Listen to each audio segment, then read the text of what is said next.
救治世界的希望。全是。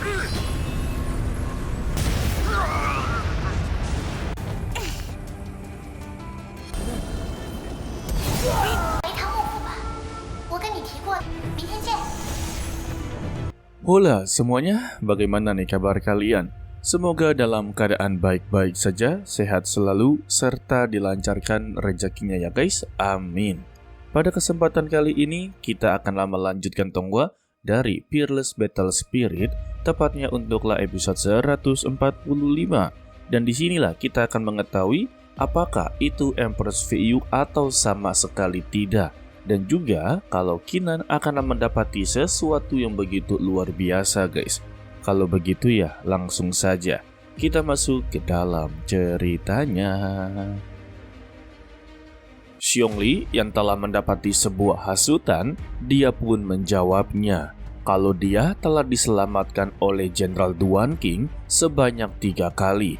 Jika dia menyebut keberadaan Jenderal Duan Qing sama sekali tidaklah ada, maka itu adalah kesalahan besar. Tanpa adanya dia, mungkin ya dia sudahlah meninggal dunia. Dan dia juga tidaklah peduli siapa Jenderal Duan Qing ini. Yang terpenting, dia telah menyelamatkan dirinya. Maka dia juga mempunyai hutang budi kepada Jenderal Duan Qing. Dan di sini dia datang untuklah menyelamatkannya. Sebab dia percaya kalau Jenderal Duan Qing adalah sebuah harapan untuklah menyelamatkan dunia ini. Mendengar ini ya, ketua aliansi menjadi begitu sangatlah kesal. Dan karena tidak bisa dihasut lagi, dia pun meminta kepada seluruh pasukannya habisi saja sekarang juga. Karena mereka tidak mempunyai waktu lagi. Jika semuanya terlambat, maka ya sudah pupus harapan mereka semua. Mendengar ini, Wen Hao langsunglah tinggi hati. Dia menganggap kalau Xiongli sudahlah tidak bisa untuk bertarung. Dan karena dia telah menolak tawaran dari ketua aliansi, berarti keinginan dia untuklah mati di sini. Sehingga mereka pun menggabungkan kekuatan untuklah mengakhiri pertarungan ini guys. Sedangkan ya untuk Xiongli, dia mencoba menghentikan gabungan kekuatan tersebut. Tetapi ya banyak sekali pasukan yang telah menghentikan dirinya. Tetapi ketika serangan dikerahkan, terdengarlah suara dari Keenan yang mengerahkan serangan jiwa dewa perangnya guys. Alhasil si botak pun haruslah berakhir. Ya elah. Dan ternyata ya kalau Keenan telah selesai dalam tugasnya. Mereka berdua keluar dari gerbang dan langsunglah membabat habis seluruh pasukan dari ketua aliansi guys.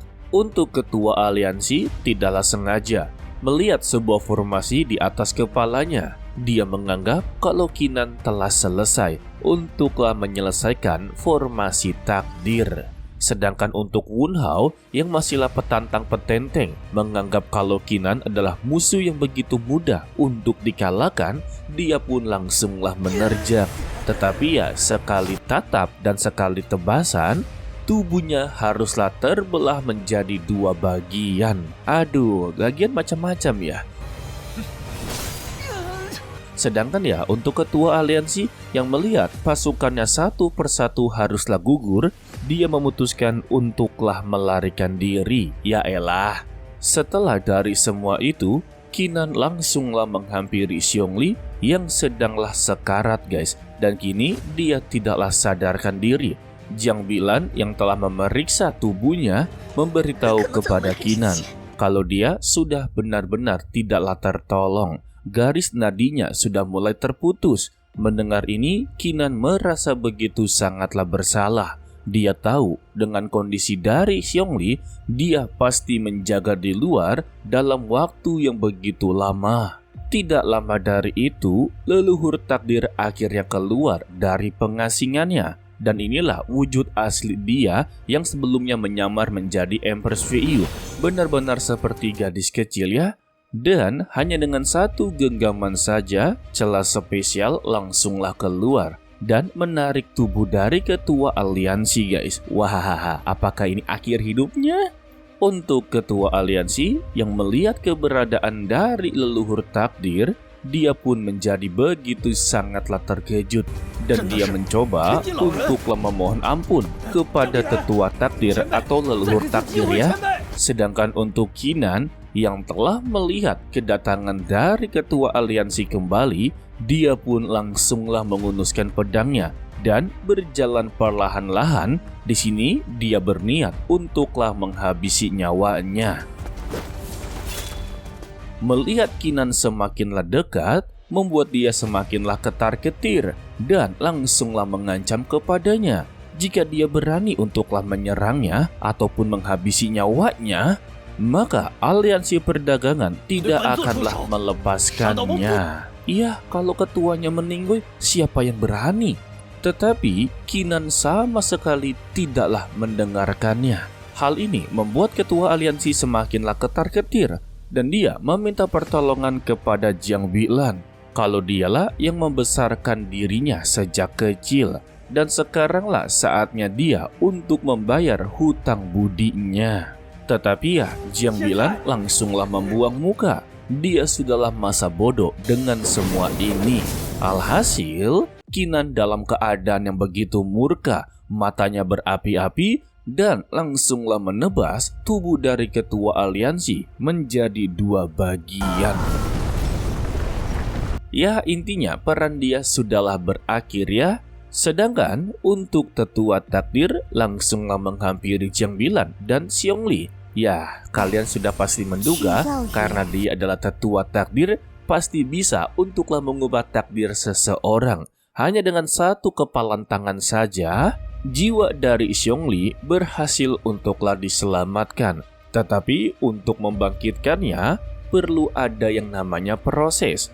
Mereka berdua diperintahkan untuklah pergi ke apotik untuk membeli bunga mimpi. Jika memang tidak ada, maka mereka haruslah mencari bunga mimpi tersebut. Mendengar ini, Jiang Bilan langsunglah tahu apa yang dimaksud oleh tetua takdir. Dan apa itu apotik? Bukanlah toko obat ya, melainkan dia haruslah pergi ke kebun obat yang hilang dan menemukan bunga mimpi yang telah kembali dalam kehidupan lampau. Ya, intinya kuncinya harus mendapati bunga mimpi lah. Karena sudah mendapati harapan, Jiang Bilan, Kinan berterima kasih kepada sang tetua. Tetapi mereka memanggilnya sebagai senior. Dan sang tetua takdir meminta untuk panggil sebagai nenek. Tetapi dia meminta kepada Jiang Bilan untuklah ikut dengannya. Tetapi tidak untuklah Kinan. Dia haruslah pergi sendirian. Sesingkatnya, untuk kelompok Gunung Wenhao telah berada di sana. Mereka telah terlambat kalau aliansi perdagangan sudah benar-benar musnah. Dan kemungkinan terbesarnya kalau aliansi perdagangan sudahlah berada di tangan tetua takdir.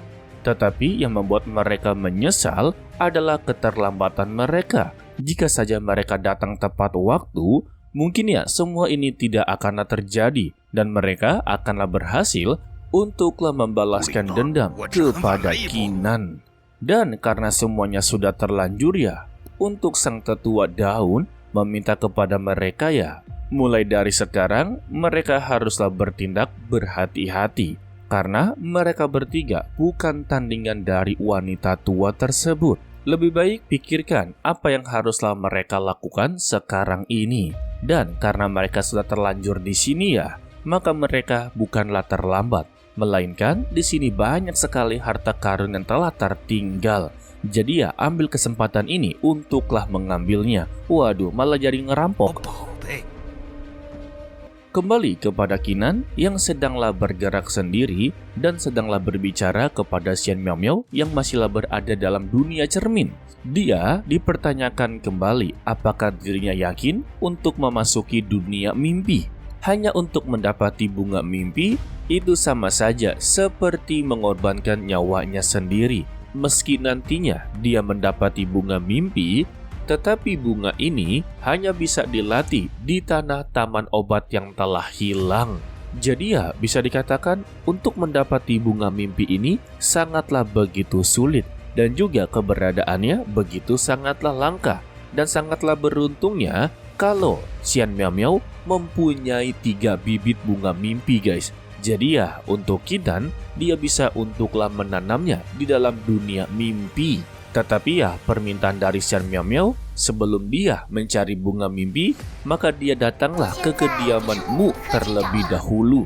Karena untuk saat ini dia begitu sangatlah membutuhkan rumput penahan langit milik darinya.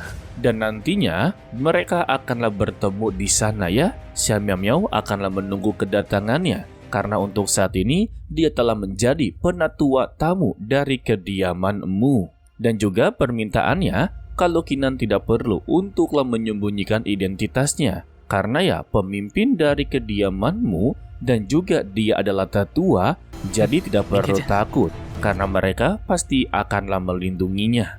Sehingga mereka pun langsunglah berpamitan.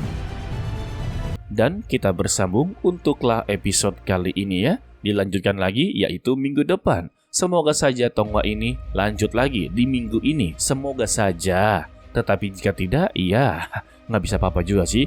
Oke lah, sepertinya cukup sampai di sini saja dulu untuklah video kali ini. Mimin ucapkan terima kasih kepada kalian yang telah menonton sampai akhir. Pesan dari Mimin, tetaplah menjadi orang yang baik walaupun itu sangatlah sulit. To be continue, sampai jumpa di video berikutnya. Bye-bye.